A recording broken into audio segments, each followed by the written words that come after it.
Hello friend, स्वागत है आपका आपके अपने YouTube channel study and up पर। आज हम लोग इस वीडियो में महत्वपूर्ण मूल विधि से संबंधित प्रश्नों को इसमें देखेंगे। ये वीडियो यूपीएसआई वालों के लिए बहुत ही इंपॉर्टेंट होने वाला है, तो आप लोग इस वीडियो को लास्ट तक देखिएगा। तो चलिए स्टार्ट करते हैं। पहला क्वेश्चन है, भारतीय दंड संहिता प्रवर्त लागू हुई, यानी भारतीय दंड संहिता कब लागू हुई? तो इसमें आपका ऑप्शन जो है वह है 6 अक्टूबर 1860, ऑप्शन बी है 6 दिसंबर 1860 से, ऑप्शन सी है 1 जनवरी 1961 से, ऑप्शन डी है 1 जनवरी 1862 से। तो जो इसका राइट आंसर होगा वो होगा आपका ऑप्शन डी, 1 जनवरी 1862 से ये लागू हुई। क्वेश्चन है आपका, भारतीय दंड संहिता 1860 की धारा एक संबंधित है। तो ऑप्शन ए है अपराध की परिभाषा से, ऑप्शन बी है संहिता के नाम और उसके प्रवर्तन के विस्तार से, ऑप्शन सी है संहिता के नाम और उसके क्षेत्राधिकार से, ऑप्शन डी है इनमें से कोई नहीं। तो देखिए, जो धारा एक है उसका संबंध किससे है? संहिता के नाम और उसके प्रवर्तन के विस्तार से। तो राइट आंसर क्या होगा? ऑप्शन बी इसका राइट आंसर होगा। नेक्स्ट क्वेश्चन चलिए हम लोग देखते हैं। क्वेश्चन नंबर 3 है आपका, मेंस रिया से तात्पर्य है। तो यानी मेंस रिया का क्या मतलब होता है? तो ऑप्शन ए है आशय, ऑप्शन बी है ज्ञान, ऑप्शन सी है हेतु, या ऑप्शन डी है दुराशय। तो जो इसका राइट आंसर होगा वो होगा आपका, मेंस रिया का मतलब क्या होता है? दुराशय, यानी ऑप्शन डी इसका राइट आंसर होगा। चलिए क्वेश्चन नंबर हम लोग 4 देखते हैं। क्वेश्चन नंबर 4 है आपका, भारतीय दंड संहिता में स्त्री शब्द द्योतक है। तो ऑप्शन ए है 15 वर्ष से ऊपर आयु की किसी महिला का, या ऑप्शन बी है 18 वर्ष से ऊपर की आयु वाली किसी महिला का, ऑप्शन सी है 21 वर्ष से ऊपर की आयु वाली किसी महिला का, और ऑप्शन डी है जन्मजात बालिका सहित किसी भी आयु की महिला का। तो देखिए, जो आपका स्त्री शब्द होगा ये चाहे एक दिन की स्त्री हो या किसी भी वर्ष की स्त्री, तो ये आपका एक से लेकर किसी भी वर्ष तक स्त्री की ही श्रेणी में आएगा। तो इसका राइट आंसर है ऑप्शन डी, जन्मजात बालिका सहित किसी भी आयु की महिला का।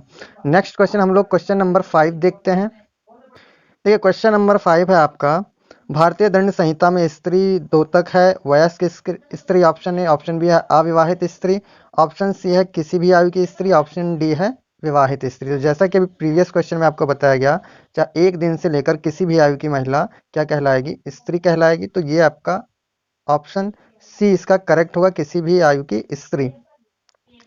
चलिए क्वेश्चन नंबर 6 देखते हैं हम लोग। क्वेश्चन नंबर 6 है आपका, भारतीय दंड संहिता की किस धारा में भारत को परिभाषित किया गया है? तो ऑप्शन ए है इसमें धारा 16, ऑप्शन बी धारा 17, ऑप्शन सी धारा 18, ऑप्शन डी धारा 19। तो देखिए, धारा 18 में भारत को परिभाषित किया गया है, तो राइट आंसर क्या होगा? ऑप्शन सी, धारा 18। चलिए क्वेश्चन नंबर 7। क्वेश्चन नंबर 7 है आपका, सामान्य आय से संबंधित प्रावधान आईपीसी की किस धारा में दिए गए हैं? तो ऑप्शन ए है धारा 34, ऑप्शन बी है धारा 149, ऑप्शन सी है धारा 297, ऑप्शन डी है धारा 316। देखिए, जो सामान्य आशय है ये आपका धारा 34 में है, ठीक है।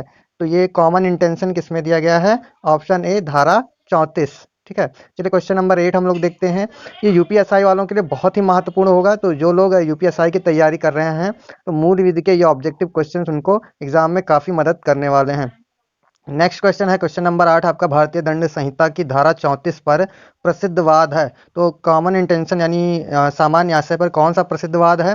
तो ऑप्शन ए है मैकनाटन का वाद, ऑप्शन बी है रेग बनाम गोविंदा, ऑप्शन सी है वारिंद्र कुमार घोष बनाम इम्परर, ऑप्शन डी है आपका केसी मैथ्यू का वाद। तो देखिए, इसमें जो आपका राइट आंसर है वो है ऑप्शन सी, वारिंद्र कुमार घोष बनाम इम्परर।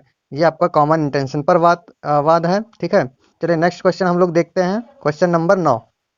क्वेश्चन नंबर 9 है आपका, अपराध की परिभाषा दी गई है। ऑप्शन ए भारतीय दंड संहिता 1860 के अध्याय 2 में, ऑप्शन बी है आपका दंड प्रक्रिया संहिता 1973 की धारा 2N में, ऑप्शन सी है आपका भारतीय साक्ष्य अधिनियम 1872 की धारा 3 में, ऑप्शन डी है आपका उपयुक्त सभी। तो जो इसका राइट आंसर है वो है, अपराध की परिभाषा कहाँ दी गई है? तो ये दी गई है आपका दंड प्रक्रिया संहिता 1973 की धारा 2N में, ठीक है। तो राइट आंसर ऑप्शन बी हो जाएगा इसका।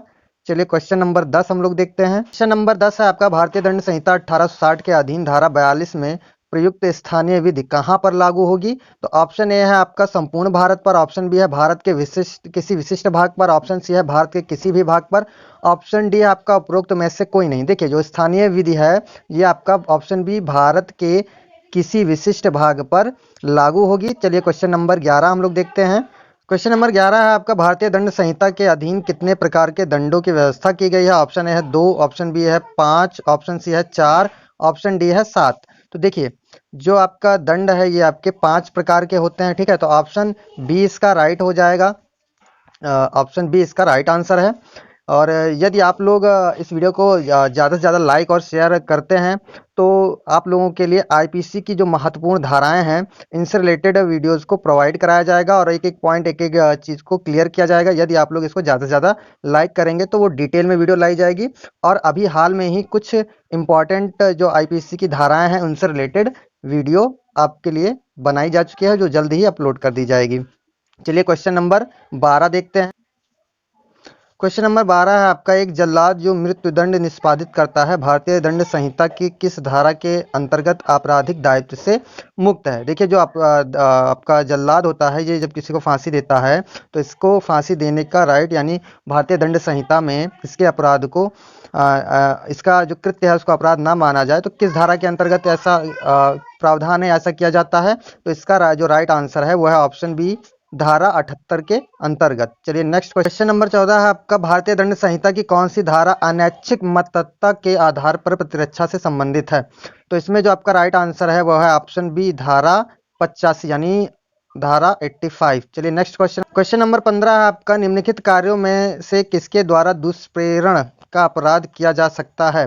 तो ऑप्शन ए है आपका षड्यंत्र, ऑप्शन बी है तैयारी, ऑप्शन सी है धमकी, ऑप्शन डी है प्रयत्न। तो जो दुष्प्रेषण का अपराध किया जाता है वो किसके द्वारा किया जाता है? ऑप्शन ए षड्यंत्र द्वारा, ठीक है। तो राइट आंसर क्या है? ऑप्शन ए है। चलिए नेक्स्ट क्वेश्चन हम लोग देखते हैं। दंड संहिता के किस प्रावधान में आपराधिक षड्यंत्र के लिए दंड दिया गया है? तो ऑप्शन ए है आपका धारा 120 बी, ऑप्शन बी है धारा 124, ऑप्शन सी है आपका धारा 120 ए, ऑप्शन डी है आपका धारा 121 है। तो जो आपराधिक षड्यंत्र के लिए दंड दिया गया है वो दिया गया है आपका धारा 120 बी में।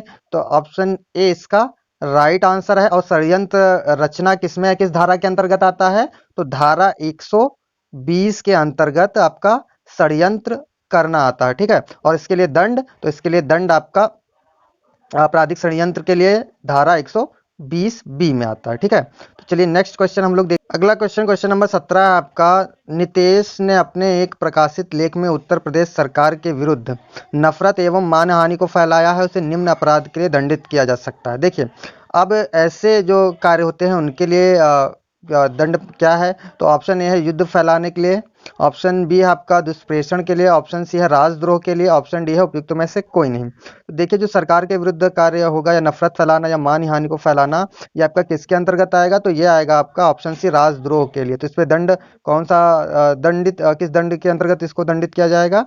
तो राजद्रोह के लिए इसको दंडित किया जाएगा। चलिए नेक्स्ट क्वेश्चन देखते हैं। क्वेश्चन नंबर 18 है आपका, विधि विरुद्ध जमाव के लिए कम से कम कितने व्यक्ति आवश्यक होते हैं? तो देखिए विधि विरुद्ध जमाव के लिए कम से कम 5 या 5 से अधिक। तो इसका जो राइट आंसर है वो है क्या हो जाएगा आपका? ऑप्शन बी, ठीक है। तो कम से कम 5 या 5 से अधिक। और ये किस धारा के अंतर्गत आता है? तो ये धारा 141, ठीक है, 141 के अंतर्गत क्या आता है? विधि विरुद्ध जमाव, ठीक है। तो चलिए नेक्स्ट क्वेश्चन हम लोग देखते हैं। इसके बाद क्वेश्चन नंबर 19 है आपका, बलवा के दोषी व्यक्ति को कितने वर्ष के कारावास से दंडित किया जा सकता है? तो ऑप्शन ए है आपका 6 माह, ऑप्शन बी है 2 वर्ष, ऑप्शन सी है आपका 3 वर्ष, ऑप्शन डी है केवल जुर्माना द्वारा। यानी बलवा यानी बवाल जिसको बोलते हैं, बवाल करने पर कितने वर्ष की सजा हो सकती है? तो जो इसका राइट आंसर है वो है ऑप्शन बी, 2 वर्ष की सजा हो सकती है। इसके बाद क्वेश्चन नंबर आपका 20, इसके बाद क्वेश्चन नंबर 20 है आपका, सामान्य उद्देश्य को अग्रसर करने के लिए कम से कम कितने व्यक्ति होने चाहिए? तो ऑप्शन ए आपका 2, ऑप्शन बी है 4, ऑप्शन सी है 5, ऑप्शन डी है 10। तो इसका ऑप्शन जो राइट ऑप्शन है वो है 5। कम से कम कितने व्यक्ति होने चाहिए? तो 5 व्यक्ति होने चाहिए। तो आशा है ये वीडियो आपको अच्छा लगा होगा। यदि अच्छा लगा है तो वीडियो को लाइक कीजिएगा, कमेंट कीजिएगा और ज़्यादा से ज़्यादा लोगों में शेयर कीजिएगा। यदि आप चैनल पर नए हैं तो चैनल को सब्सक्राइब जरूर कर लीजिएगा। आपको इसी प्रकार की वीडियोज इस चैनल पर मिलती रहती है।